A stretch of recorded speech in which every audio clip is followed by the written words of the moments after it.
ओम नमो नारायण। जय सियाराम, जय भोलेनाथ, जय श्री कृष्ण, जय माता जी। तो भाग एक में मैंने आपसे बहुत सारी बातें की भक्ति के बारे में, भक्ति कैसे करें।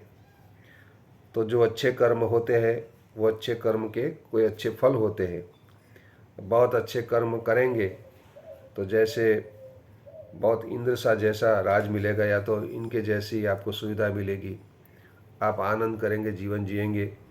लेकिन जब अपने पुण्य कर्म खत्म होगा तब क्या करोगे? आप वापिस आना पड़ेगा। मतलब आपको बार बार ये पुण्य कर्म करना पड़ेगा और करते रहना पड़ेगा। जैसे मोबाइल में आप 200 का 300 का रिचार्ज करवा लेते हैं, और जब रिचार्ज खत्म हो जाता है तो बार बार आपको करना पड़ता है। वैसे सब कोई भी आप कार्य करते हैं तो एक बार करने दूसरी बार करना ही पड़ता है। तो ये तो अपने सुख के खातिर जो कुछ करना है वो करेंगे, लेकिन भक्ति तो एकांत में, अकेले में और अपने आप से ही होती है। मैंने पहले बताया कि भक्ति का मतलब है ईश्वर से मिलना, और ईश्वर से मिलने के लिए जो प्रक्रिया है उन्हें भक्ति कहते हैं। लेकिन दूसरा जो भाग है वो तो सब अच्छे कर्म है और उनके फल है। तो कर्म अच्छे करेंगे तो भगवान को ये फल देना ही पड़ेगा, वो तो बिल्कुल सत्य है। लेकिन प्रभु की भक्ति करेंगे तो आखिर में उनका भी एक फल है, और वो फल है प्रभु से मिलना। तो वही फल आपको मिलेगा। लेकिन ये भक्ति कैसे करें और इनके लिए क्या करना चाहिए? तो कोई आप घर बनाना चाहते हैं नया, तो आपको पहले विचार आया कि भैया चलो नया घर बनाते हैं। तो आपके पास कुछ नहीं है तो सोचेंगे ये करूं वो करूं, यहाँ से वो लाऊं, यहाँ से पहले ज़मीन खरीदनी पड़ेगी, कोई प्लॉट लेना पड़ेगा, और प्लॉट लेने के बाद उनको साफ़ सुथराई करना पड़ेगा, उनके बाद पूरा नक्शा बनाना पड़ेगा, उनके बाद ईंटें सीमेंट आदि सब कुछ मंगवाना पड़ेगा, कोई इंजीनियर को लगाना पड़ेगा, और आपको देख रेख भी उन पर रखनी पड़ेगी। तब जाके उनका वास्तुशास्त्र ये सब कुछ लंबा लंबा है, तब जाके आप घर में अपने रहोगे। तो ये अपने घर पाया। वैसे खेती करनी है तो खेती में भी आपको खेत में जाना पड़ेगा, अच्छा जो साफ़ सुथरा खेत को बनाना पड़ेगा, उसकी खेड़ भी अच्छी करनी पड़ेगी।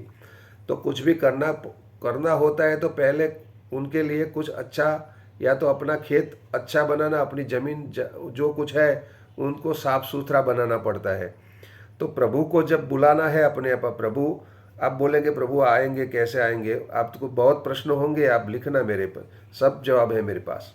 जो आपके मैं बोलूँगा तो उनमें प्रश्न होगा, और इस प्रश्न का भी मैं जवाब दूंगा। देखो, प्रभु तो सब जगह है, वैसा नहीं, मैंने पहले कई बार बोला है प्रभु हर जगह है, लेकिन उनको जगाना पड़ता है। तब अपने आप में उनका स्वरूप विराजमान है। लेकिन ऐसा मत समझना कि हर मनुष्य के अंदर, लोग बोलते हैं हर के अंदर, हर मनुष्य के अंदर भगवान है। भगवान तो है, लेकिन भगवान जागृत नहीं है। अगर भगवान होता तो कोई बुरे कर्म करता नहीं, और बुरे कर्म का विचार भी नहीं उनको आता। वो बात भी सोच के बोलता जब भगवान जागृत होंगे तब। लेकिन जागृत नहीं है, वो पड़ा है वहाँ, उनको जागृत करना पड़ता है। और जब तक भगवान नहीं जागृत, तब पूरी सारी असुरी शक्तियाँ, तो मैंने बोला एक बार कि वो तो जागृत होते ही है, उसको अंधेरापन जो है ना, उनको लाना नहीं पड़ता, वो अपने आप आ जाता है। और वो अंधारे को हटाने के लिए सूर्य प्रकाश को लाना पड़ता है।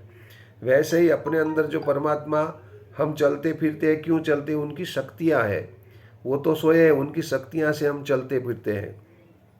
देखो, मैं ज्ञान नहीं पिरस रहा, मैं बात कर रहा हूँ। कोई बड़े बड़े संत भी मेरी बात सुने तो बोले कि बाबा मैं अपनी ही बात कर रहा हूँ, आप अपनी तरफ जो कुछ करना है करो, लेकिन मैं आया हूँ तो बोलूँगा थोड़ा कुछ। तो पहले क्या करना पड़ेगा? ये अपना शरीर है, वो खेत है, वो उनको जोतना पड़ेगा, और अपनी बुद्धि, मन या अपने शरीर का हर जो इंद्रियां है उनको इस काम में लगाना पड़ेगा। मतलब जब प्रभु को मिलना है तब अपनी सब इंद्रियों को जगाना पड़ेगा। मतलब क्या करना पड़ेगा? इनको बताना पड़ेगा वह अब अपना जो शरीर रूपी खेत है, इनको स्वस्थ करना है, या तो प्लॉट है, इनको स्वस्थ करना है। बहुत सारी ये विधि विधान है, ऐसा करना है तो उनमें क्या करना है। पहले एक तो बात, अपनी दृष्टि को शुद्ध बनाना पड़ेगा। एक मैं बहुत सारा वीडियो बनाऊंगा, एक दृष्टि के बारे में बिल्कुल 10-15 मिनट बोलूँगा कि दृष्टि क्या होती है, दृष्टि कैसी होती है और दृष्टि कैसे सुधरती है और दृष्टि में कहाँ कहाँ तकलीफ है और लोग क्यों क्यों भटके भूले हैं। और अपना कान भी ऐसा पवित्र करना पड़ेगा, अपनी वाणी भी पवित्र करनी पड़ेगी, अपना कर्म भी पवित्र करना पड़ेगा। ये सब प्रक्रिया है, ये भगवान को मिलने से पहले सब कुछ करना पड़ता है। तो ये भी बात है कि जब ये थोड़ा, तो बहुत सारा नहीं करो तो कोई बात नहीं, थोड़ा सा करना पड़ेगा। बाद में जब अपने भजन में लग जाओगे तो अपने आप सब अपने आप होता रहेगा। वो मैं आप जैसे जैसे आगे चलूँगा मैं बताता रहूँगा कि वो कैसे होता है। देखो, लोग कहते हैं काम, क्रोध, मोह, लोभ, मत्सर ये बुरे हैं। बुरे जरूर है, लेकिन जरूर है, जीवन में जरूर है। क्यों? अगर ये पांचों तत्व नहीं होते तो ये सृष्टि संसार चलता ही नहीं। अगर क्रोध नहीं होते तो भगवान कृष्ण को या तो राम को क्रोध नहीं आता, अगर क्रोध नहीं आता तो रावण कैसे मरता, और क्रोध नहीं आता तो कंस को कैसे मारते। तो काम भी जरूर है, क्रोध भी जरूर है, सब कुछ जरूर है, लेकिन कहाँ जरूर है, जिनकी जहाँ जितनी जरूर है इन हिसाब से उनका उपयोग करना चाहिए। लेकिन हम ये नहीं करते, हमको तो नहीं जरूर, फिर भी ऐसे ही घूमते हैं और बड़ाई भी बहुत सारी मारते हैं और समझते हैं कुछ पाया नहीं, फिर भी समझते हैं हमने बहुत सारा पा लिया है। बातें से कुछ होता नहीं, पुस्तक में तो बहुत सारा ज्ञान लिखा है, पढ़ने से भी कुछ नहीं होता। जब कोई भी चीज़ हो, उनके बारे में हमें जानकारी हो, उनका मतलब वो चीज़ हमें मिल गई ऐसा मत समझना। कोई लड्डू अच्छा बनाने की तरीका कोई माता जानती हो तो बस जान लिया, 100 लाडू मिल गए ऐसा मत समझना। क्योंकि लाडू जानना और बनाना बहुत बड़ा फर्क है। बनाने के लिए बहुत सारी चीज़ वस्तुएं भी इकट्ठी करनी पड़ेगी और उनको अच्छी तरह अपनी बुद्धि से उनको बनाना पड़ेगा, वरना तो 10-15 माताजियों को बैठा दो और बोलो को लाडू बनाओ, लो सबको एक ही प्रकार का सामान दे दो, फिर भी हर प्रकार के लड्डू में अलग अलग प्रकार का स्वाद और अलग अलग प्रकार की रसोइयाँ बनेगी। क्यों बनेगी वो बात में आगे आगे जैसे मैं चलूँगा मैं बताता रहूँगा। मतलब आज का वीडियो में मुझे इतना ही कहना है 10-15 मिनट में कि अपने को जब ईश्वर से मिलना है, अगर पक्का कर लिया है कि बस भगवान का दर्शन करना ही करना है, तब तो आपको सब कुछ इनके लिए कुछ करना ही पड़ेगा। तो पहले अनुरागी, मतलब दुनिया से कोई मतलब नहीं रखना है। हाँ, मतलब दुनिया से मतलब क्यों नहीं रखना है? क्यों? अगर तुम दुनिया से मतलब रखेंगे तो ये आपका काम बनने वाला नहीं है। क्यों? जैसे परमात्मा को मिलने का विचार आया तो परमात्मा मिलेगा कब? जब जैसे ये दो अंगुलियां है, इसमें थोड़ा भी अंतर रह जाता है तो मिला हुआ हम नहीं समझते। ये दोनों में थोड़ी भी जगह रह जाती है, जब ये अपने आप टच हो जाती है तब हम मिले समझना चाहिए। वैसे परमात्मा के और जीव और शिव, या तो जीव और परमात्मा जो आप समझते हैं, इनको मिलने में थोड़ी भी जगह रह जाती है तो हम मिले हुए नहीं हैं। इसीलिए आपको क्या करना है, पहली पूरी जो अपनी जो इंद्रिय की बातें हैं उनको इनको समझा के इनसे थोड़ी बातें करते रहो। बातें करना चाहिए, अपने आप से भी बातें करने चाहिए। मैं करता हूँ, कभी किसी को बुरा लगे, ऐसा भूल से भी मेरे जीभ से निकल जाए तो मैं उसको यूँ करता हूँ। लेकिन आप कोई स्वामीनारायण वाले ये सुनते होंगे तो बोलेंगे बाप जी बात तो अच्छी अच्छी कर रहे हैं, लेकिन हमारी बारे में वीडियो भी बनाया, लेकिन मैं तुम्हारा दुश्मन नहीं हूँ, मैं किसी का भी दुश्मन नहीं हूँ, मैं कीड़ी मात्र का भी दुश्मन नहीं हूँ। लेकिन जो अज्ञान पिरस रहे हैं ना, वहाँ साधु को कुछ बोलना चाहिए। जो अपने इष्ट को आप जहाँ ले जाना चाहे जहाँ ले जाओ, लेकिन बीच में किसी को मत घुसेड़ना चाहिए। मैं अपने शिव का मैं बखान करूं, लेकिन ये बोलूं वो राम से बड़ा है, कृष्ण से बड़ा है, स्वामीनारायण से बड़ा है, वो तो पागलपन है और बुद्धि का वो देवालापन है। क्यों कि ये प्रभु बहुत गुस्से होते हैं। प्रभु का स्वरूप ही आपने जाना नहीं, इसका मतलब ये हुआ प्रभु का नाम अलग है, वो एक ही है। आप गद्दे को सामने रख के गद्दे गद्दे गद्दे गद्दे करेंगे तो भी भगवान प्रसन्न होंगे, क्योंकि आपकी आस्था वहाँ से जुड़ी हुई है। कोई साधु संत को ये मेरी बात अच्छी नहीं लगेगी, क्योंकि वो यहाँ तक पहुँचे नहीं होंगे ये कहने के लिए, इसलिए बुरी लगेगी। जो पंडित है ना, जो लिख लिख के सोच सोच के पढ़ पढ़ के बोलेंगे, इसको मेरी बात से कोई मेल नहीं आएगा, मैं पहले से बता देता हूँ। तो जो भी आप जो भी जिस भी प्रकार परमात्मा का स्वरूप का चिंतन करेंगे न, तो परमात्मा को मालूम है, आपको नहीं मालूम, परमात्मा को मालूम है कि ये मेरा ही चिंतन कर रहा है। वो जो नाम है, सही नाम किसी को पता नहीं।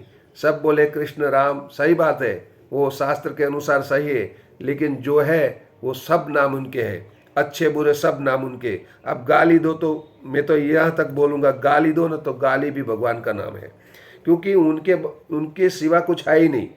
पूरे घर में पूरे आपका जो पूरा घर है इनमें जितनी चीज वस्तुएं हैं ना, वो आपकी ही है।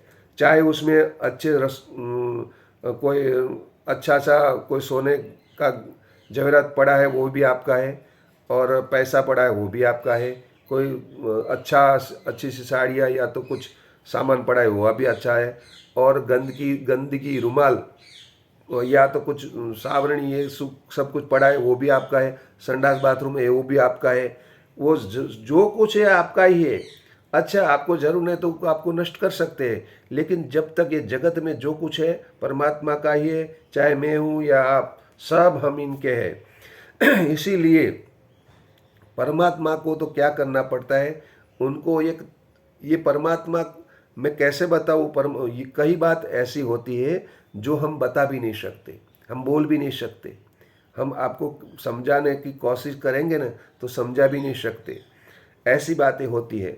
लेकिन परमात्मा है और पक्का है और आपको मिलता है, ये बात मैं पक्की बताता हूँ। आप अपने जो भी इष्ट है, चाहे कोई इसे माने न माने, इनसे कोई फर्क नहीं पड़ता। आप मानते हो, आप मानो और उनको याद करो, वो इन स्वरूप में ही आएंगे, वो ऐसा स्वरूप लेके ही आएंगे और आपका काम भी करेंगे, बिल्कुल करेंगे।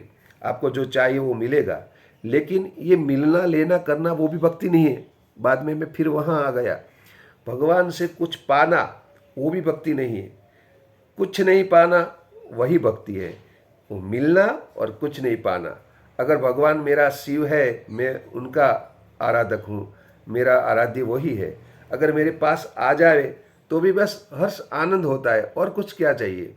तो वैसे ही बहुत सारी बातें हैं, लेकिन ये 13-14 मिनट होने को है, तो मैं बोलता हूँ कि भगवान का भजन करना है तो अपने आप को बहुत ही सुदृढ़ तरीके से उसको संवारना पड़ेगा। मतलब किसी भी बात में जैसे मैं वीडियो बनाता हूँ ना, वो भी बनाना बंद करना पड़ेगा।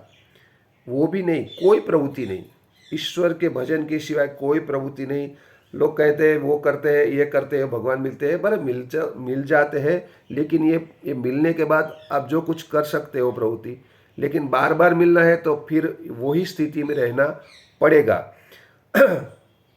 तो ऐसे जब परमात्मा से मिलने की प्रक्रिया में आज पहली बात कर रहा हूँ कि पूरे दुनिया का जो कोई संसार का काम काज है, उनमें से मन, अपनी बुद्धि, अपनी इंद्रिया, उनसे संन्यास लेना पड़ेगा। मतलब मन से संन्यास लेना पड़ेगा, कपड़े पहन के नहीं। कपड़े पहन कर तो साधु हो जाते हैं और लोग बेचारे पगे लागते, उसको पाए जय हो करते हैं, उनका आशीर्वाद भी लेते हैं। बड़े बड़ी गादी पर हम बैठते हैं और आशीर्वाद देते भी हैं, लेकिन सब साधु को पता होता है कि उनका आशीर्वाद क्या कर सकता है, क्या नहीं कर सकता है। हाँ, पहुँचे हुए जो संत है उनकी बात अलग है, लेकिन ये कोई मतलब की बात नहीं है। मैं जो कहना चाहता हूँ ना, वो उनमें नहीं आता है। इसलिए पूरे परमात्मा से प्रेम करने के लिए अपनी सारी प्रवृत्तियों को ताला लगा के बैठना पड़ेगा। कैसे बैठना है, क्या करना है, आगे बताऊंगा। तब तक के लिए जय श्री राम। ओम नमो नारायण।